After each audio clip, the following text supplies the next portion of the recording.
Assalamualaikum warahmatullahi wabarakatuh. Kami dari kelompok Repes akan mempresentasikan materi yaitu teknologi wireless. Dengan anggota saya Salsabila Zahra, Zahra Salsabila Dia Isandi, dan Roma Mufida.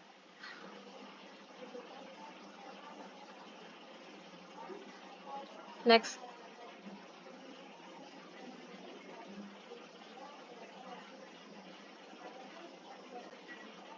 Jadi, secara sederhana, teknologi wireless ini adalah sistem komunikasi yang memungkinkan perangkat seperti laptop, HP, atau tablet saling terhubung tanpa perlu pakai kabel fisik. Jadi, kita tidak perlu ribet narik kabel kemana-mana karena semuanya bisa dilakukan lewat sinyal. Teknologi ini punya kelebihan besar dari sisi fleksibel dan mobilitas. Maksudnya kita bisa bebas gerak, pindah tempat, dan tetap terhubung ke jaringan, beda sama jaringan kabel yang harus terhubung langsung secara fisik. Dengan wireless, kita bisa kirim data, suara, bahkan video tanpa bergantung pada kabel lagi. Next. Jenis-jenis teknologi wireless yaitu ada wireless local area network. Jadi jaringan Wi-Fi ini punya standar internasional yang jadi acuan supaya semua perangkat bisa saling terhubung dengan lancar. Standar itu namanya IAA A802.11. Singkatan dari Institute of Electrical and Electronics Engineers, yaitu organisasi yang bikin standar teknis untuk jaringan dan teknologi lainnya. Fiturnya yaitu jangkauan sinyal yang luas, sekitar 30-100 meter, tergantung kondisi lingkungan. Jika di ruangan terbuka, sinyal lebih jauh. Tapi jika ada penghalang kayak seperti tembok, lemari besi, atau lantai beton, jangkauannya bisa berkurang.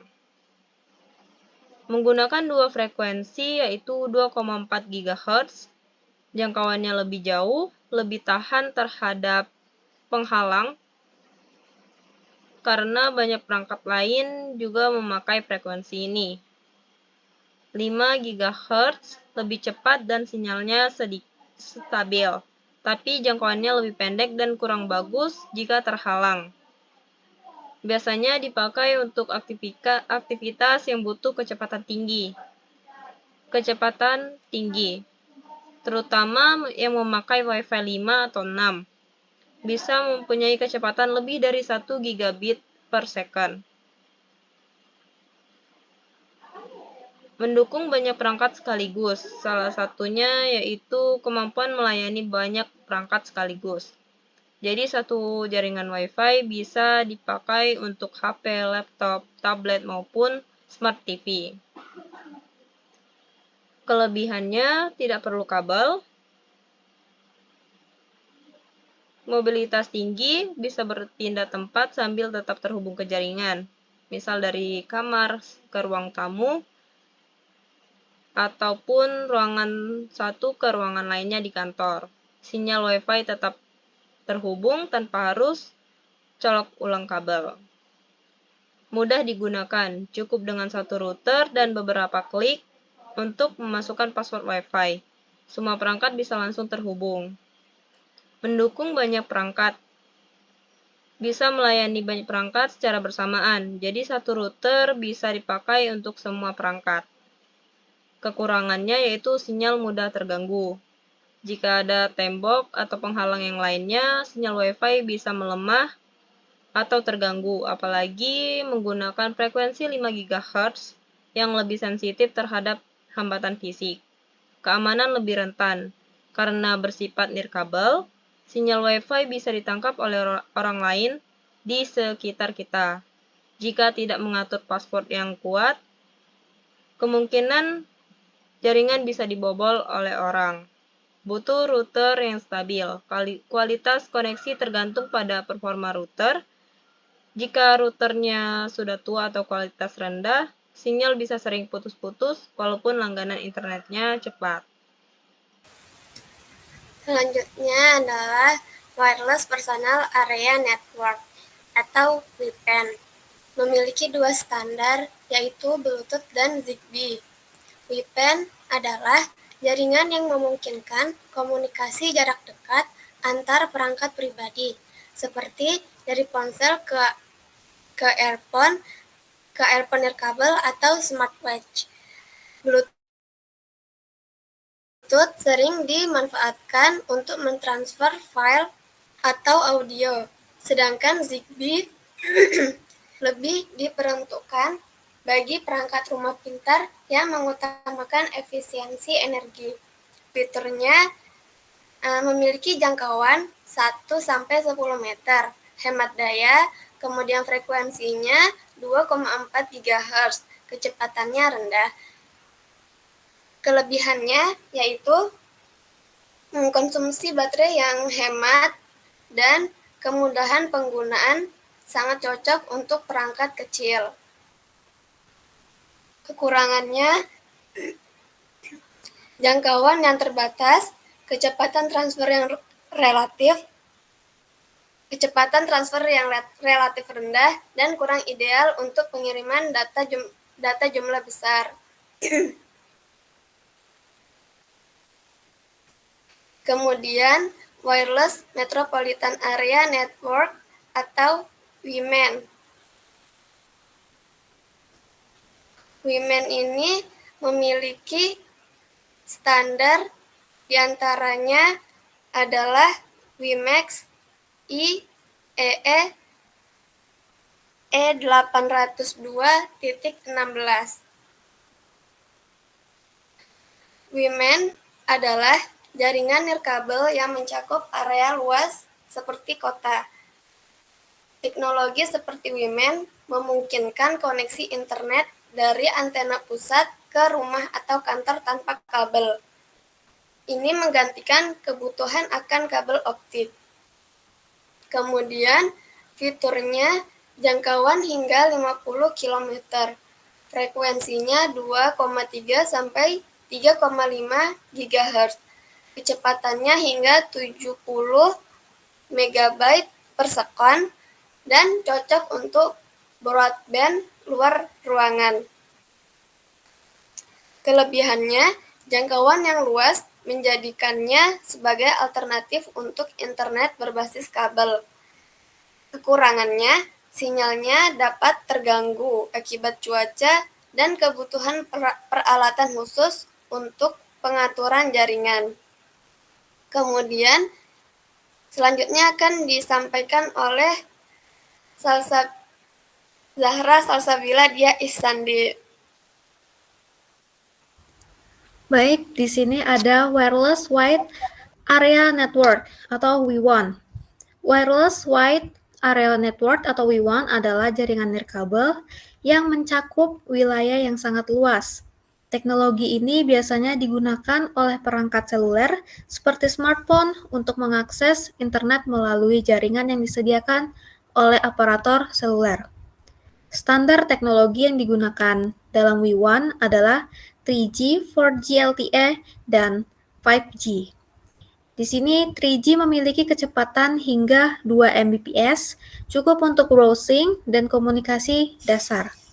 Lalu ada 4G LTE, lebih cepat dengan kecepatan hingga 100 Mbps. Sangat cocok untuk digunakan streaming video, HD, dan bermain game online. Lalu ada 5G, ini adalah generasi terbaru, mampu mencapai kecepatan di atas 1 GB dengan latensi yang sangat rendah, yang ideal untuk aplikasi real-time seperti kendaraan otonom dan augmented reality. WWAN bekerja dengan cara mengirimkan sinyal dari menara seluler yang tersebar di berbagai wilayah. Perangkat pengguna seperti ponsel atau modem portabel menangkap sinyal ini untuk terhubung ke jaringan internet. Ada kelebihannya yaitu jangkauannya sangat luas, bahkan dia bisa lintas kota atau negara. Dia bisa digunakan di mana saja selama ada sinyal operator. Lalu kecepatannya tinggi, terutama pada jaringan 4G dan 5G. Kemudian dia mendukung mobilitas tinggi, cocok untuk pengguna yang sering berpindah tempat.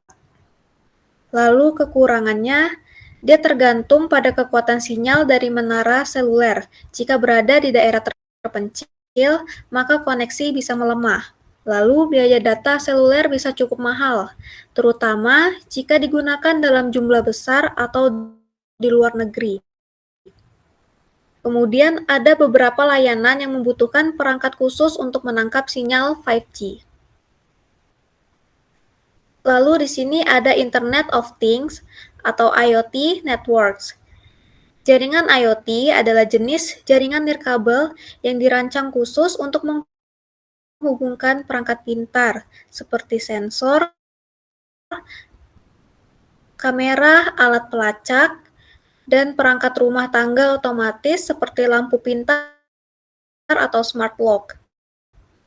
IoT tidak berfokus pada kecepatan tinggi, melainkan pada efisiensi daya dan koneksi yang stabil untuk perangkat dalam jumlah yang banyak. Contoh penggunaannya itu termasuk sistem monitoring suhu, sistem irigasi otomatis, pelacakan kendaraan, dan pemantauan kesehatan pasien. Beberapa standar teknologi yang digunakan dalam jaringan IoT adalah Zigbee dan Z-Wave. Untuk komunikasi jarak pendek, Fox. Untuk jaringan long range, berdaya rendah, cocok untuk kota pintar dan pertanian digital. Lalu ada NB-IoT atau Narrowband IoT, menggunakan jaringan seluler untuk menghubungkan perangkat dengan konsumsi daya yang sangat rendah.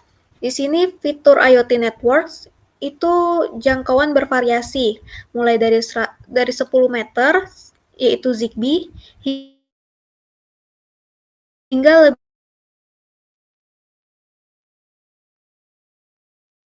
lebih dari 10 kilometer, yaitu LoRaWAN. Dia memiliki kecepatan data ratusan luas, terutama untuk standar seperti LoRaWAN dan NB-IoT. Kemudian untuk kekurangannya, dia memiliki kecepatan yang rendah, tidak cocok untuk data besar atau video streaming. Biasanya membutuhkan gateway atau hub untuk meneruskan data ke internet. Kemudian dia masih bergantung pada infrastruktur tambahan. Sekian presentasi dari kelompok Repes. Terima kasih atas perhatiannya. Wassalamualaikum warahmatullahi wabarakatuh.